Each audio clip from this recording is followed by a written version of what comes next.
Hey guys, this is Lala Legacy and welcome back to another episode of SeaBed. So, let's just jump right back in. We're lucky to have that many flower beds.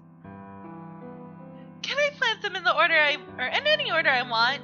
Yes, go ahead. Those can be group planted, so you are free to arrange them in any way you wish. I'm good at this kind of thing. I'll make an art piece out of these things. Rolling up my sleeves, I inspected both the flowers and the flower beds. Do you like flowers? Yeah! Well, not enough to become a gardener or anything, but I like them. What's your favorite flower? Mayuko addressed me as she stirred the soil, adjusting the position of the red flowers she planted. I like morning glories and tulips. Do you used to grow them at school? Yeah. The ones you grow are always the dearest to you. Whoops. Oh, yeah. Yeah, I guess that is Takako, isn't it? Yeah, the ones you grow are always the dearest to you, right? Didn't the pots feel heavy when you had to bring them home after summer break? They sure did. You were allowed to take them a week before the break, but everyone would always delay it to the last day. I can imagine you only bringing back your lunch bags and sportswear on the day of the closing ceremony. I see you understand me well. I remembered how this one time I had to carry a huge pot in both hands with my sportswear bag attached to it with the knapsack hook. The anti-raven stick in the pot of the morning glories blocked my view, and the sportswear bag soon got in the way of my feet. As I walked, I decided where I wanted to plant the flowers and tentatively placed them on the flower bed. As I began balancing them out, Mayuko glanced at my handiwork. Ah! Don't you feel the purple one would look better here? You think so? That's the feeling I get, at least. If possible, I'd like that side to have more red and pink. Mayuko made several gestures to point out her preferred positions. I see. So you want to balance the colors out to an extent. It would look more beautiful that way, wouldn't you agree? Gotcha! Then how about this? I changed the position of a few flowers according to her instructions. That's good. I really like it. Okay then, I'll go with this. Thank you. It was my first time seeing Mayuko be so into something. I lightly patted the soil to check if it was ready for planting. As I was lining up the red flowers the way Mayuko wanted them, something tiny moved inside my field of view all of a sudden. A caterpillar! There was an out-of-season, yellowish-green caterpillar crawling along the flower bed. It was moving towards Mayuko's direction. Where is it? There! It's a Ulysses butterfly. We can't let it wander around here. Mayuko scooped up the caterpillar along with some of the soil, then lightly flung it towards the central tree. You're okay with bugs? I like butterflies. Mayuko continued trimming the roots of a seedling as she addressed me. Is there anything you're scared of, Mayuko? Well, there's a thing or two I'm afraid of naturally. And what would that be? She looked straight at me. I'd rather not say it. Come on, it's not like you have anything to lose. I carefully pulled out the pink flower from the pot, then placed it on the soil. I can't help but feel like you'll end up using it in some prank against me if I told you. I won't. How old do you think I am? Anyway, let's finish this before it starts raining. Mayuko pursed her lips, ignoring everything else I tried to say. I was busy clearing out the withered flowers and old grass from another flower bed when I spotted a drop of water splashing against its reddish-brown bricks. As I gazed at the phenomenon, another drop of rain fell on my head. I could hear the light pattering of the rain as it fell onto the tree leaves. Here comes the rain! Mayuko brushed her sweat off with her sleeve. Takako, please go back ahead of me. What are you planning to do? I'll finish this row first. Well, okay. I stood up, holding an empty pot and a bag of old grass, and then hurried toward the door leading back into the building.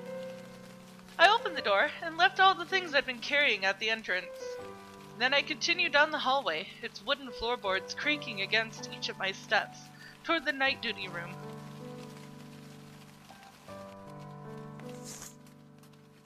Returning to the inner yard, I found Mayuko still crouching in front of the flower bed despite the rain. I walked up to her and opened the umbrella I found in the night duty to shield her from the downpour. Thank you very much. She looked up at me, still crouched. A lot of people would be inconvenienced if you caught a cold. Does that include you, Takako? Of course! Mayuko chuckled. I'll prepare the bath as soon as I'm back.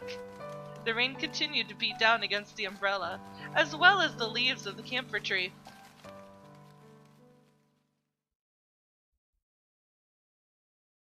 They're cute, but I miss Sachiko. Oh, that is a nice bath. Oh no! I want one! I miss going to those! Anyways, the mosaic-styled floor of the bath that Mayuko had just cleaned sparkled in the light. On the other end of the room, I could see a bunch of yellow plastic bowls neatly arranged in the shape of a mountain. I sat down in front of the shower and turned its handle. The moment I did, the lonely bathroom hall was filled by the sound of running water. After spraying the hot water all over myself, I took extra care to wash off the dirt that got on my hands and under my fingernails. Once I was done with that, I continued to the bathtub. It had underwater stairs on both ends to make it easier to descend. The first step reached up to my knees. Oh. I stepped on it, sending a wave across the tub. Countless ripples disturbed the previously calm surface of the water.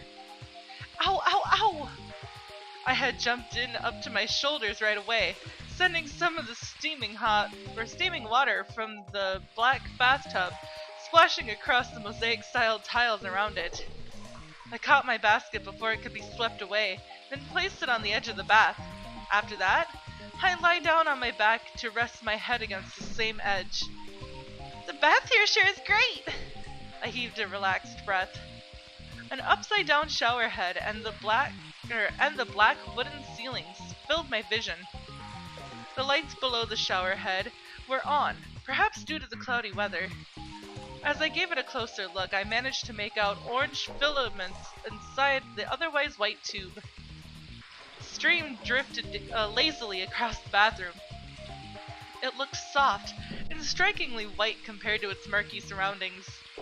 My gaze wandered up the wooden wall, almost pitch black after many years of use, and settled on the windows above. The bottom ones seemed to have been made of wavy glass. I could hear the beat of the rain against them. I heard the rattling sound of the bathroom door begin to slide open behind me. Sorry. Turning around, I saw Mayuko with her front hidden by a towel. I smiled as our eyes met. Cheers, Mayuko! Hello again. How is the water? A closer look at that tub. Oh, I want to be in it. Mayuko slowly descended the stone stairs. At the foot of the stairs, there was an odd lamp that reminded me of Western street lamps. As Mayuko passed it, the light illuminated her milky white skin. Not bad. You should hurry up and come over here. Reaching one of the shower mirrors, Mayuko sat down on a wooden stool. I have to wash off all this dirt first. Mayuko picked up a basket from the neighboring stand and put it on her own. Then, lowering her towel to her knees, she reached out toward the shower handle. Be careful! That one's gonna be pretty hot! I tried to warn her, but she'd already turned the handle by the time I finished. She turned the water off almost immediately. Why on earth is this so hot? Sorry! I used the same shower just now. Mayuko picked up the shower head, made it face toward her basket, and turned the handle again. Then she fiddled with the blue and red knobs for a while, adjusting the temperature of the water. I thought I'd be boiled alive. She narrowed her eyes as she stuck her hand into the shower stream.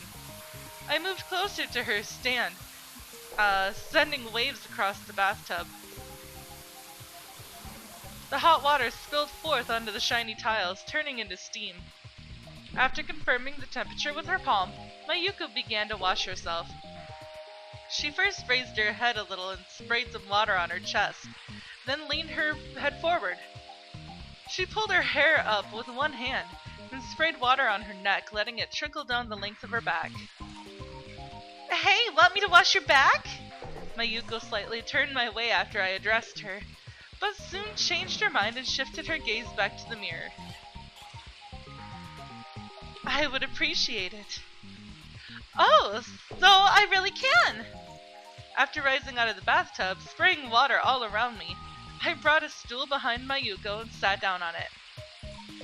I was joking, actually. You can't go back on your word now! Mayuko turned around slightly and handed me her towel. After taking the towel in one hand, I proceeded to place a piece of soap on it. I don't get many opportunities to have my back washed here, so I've always wanted to try it at least once. Is that so? It's my first time, so please be gentle. Mayuko made a coquettish smile? Leave it to me! I smeared some of the soap on the towel and began washing her back. It was even whiter than I had thought, and it was moving slightly in sync with her breathing. I moved the soapy towel from her shoulders to her waist. How is it? Not bad. Not bad at all. Glad to hear it.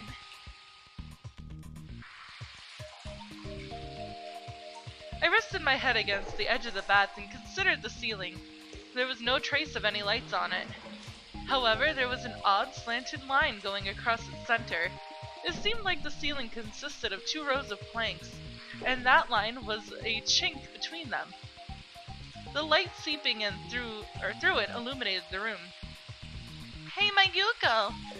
How do you change those lights over there? I addressed Mayuko without changing my position. My voice echoed across the wide bathroom. You can reach the fluorescent lamps there with a stepladder. Whoa, so those were fluorescent lamps too? That's boring. What did you think they were? I was hoping for something more romantic. Like, say, a breeding ground of fireflies between those planks or something like that. Is that romantic? It sounds creepy to me. Really? It reminds me of a bad horror movie. What about luminous moss then? That sounds pretty bad too. Why? I don't know. To me, it just feels kind of wrong to mix the artificial with something living. Really? A cold drop of water fell on my eyelids, distracting me from the conversation. Narrowing my eyes, I noticed that the ceiling was covered with them. They were slowly moving across the planks, accumulating at their edges, then dropping down once they'd grown big enough. Spotting one of them right above my head, I instinctively closed my eyes and turned my head sideways. Instead of the sensation of cold water splashing against my eyelids, I felt dull pain as I hit my temple against something hard. What are you doing? Nothing! I sat up, rubbing my aching head, and met Mayuko's worried gaze. It seemed like I hit my head against the faucet. It was located slightly above the rest of the bath's edge. Its constant stream of hot water served to keep the water in the bath fresh. There was a small plate with salt on it. Mayuko, is there something wrong with this bath? Mayuko gave me a puzzled look. What do you mean? Is it haunted or something? No. What on earth gave you that idea? Mayuko seemed concerned. Then why is there salt here? Just in case. I figured it wouldn't hurt to have some here. I don't know, salt reminds me of exorcisms and stuff. Why would you keep any here if there was no point to it? It's for cleansing yourself. Then leave us someplace where it's harder to spot. Wouldn't that just make it creepier for those who end up finding it? You do have a point. Oh my goodness. These girls. Mayuko made an audible sniff as we left the bathroom. Drops of water dripped down onto the wooden floor. Here you go! I picked up 2 towels from the shelf and handed one to Mayuko. Mayuko wrapped herself in the towel, and then pulled off a smaller one from the shelf and wrapped that around her head. I wiped myself dry with my own towel, walked to the long shelf that had the basket with my clothes in it, and began changing. I put on my underwear and was still pulling my sweater over my head when... Achoo! Did you catch a cold or something? After managing to jam my head through the collar, I carefully pulled my hair through it. Once I'd finished changing, I glanced toward Mayuko and noticed she still only had a towel on, even as she was drying her hair. You should put on some clothes before you start getting cold. All right.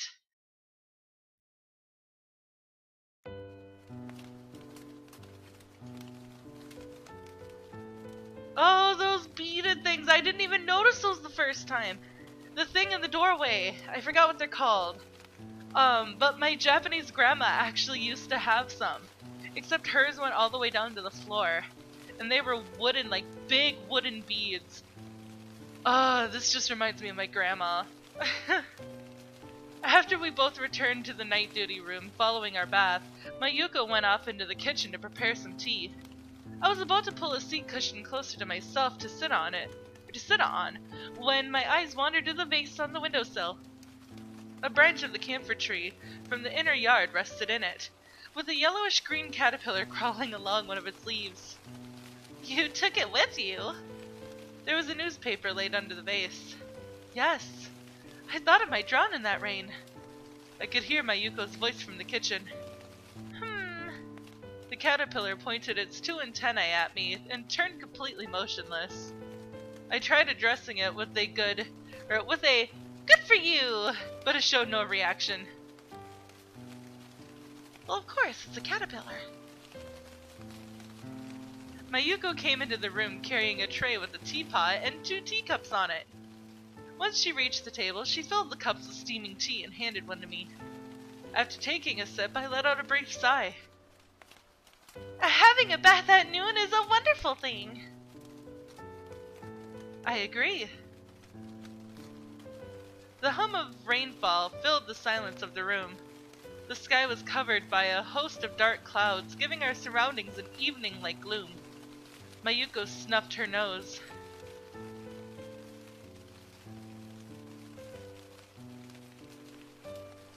Oh, they're gonna sleep in the same room together! I took the thermometer from Mayuko's hands, who herself was lying in bed. The red line of the mercury-filled tube had decreased to 39 degrees Celsius. I shook the thermometer to cool it down, then put it back into its case. They say that doctors don't follow their own advice, but what about nurses? Mayuko slightly furrowed her brows in indignation, but ultimately said nothing. After cooling off the towel in the silver bowl and squeezing most of the water out of it, I placed it on the still protesting Mayuko's forehead. I bet you got it on the day we planted those flowers. Mayuko avoided my eyes.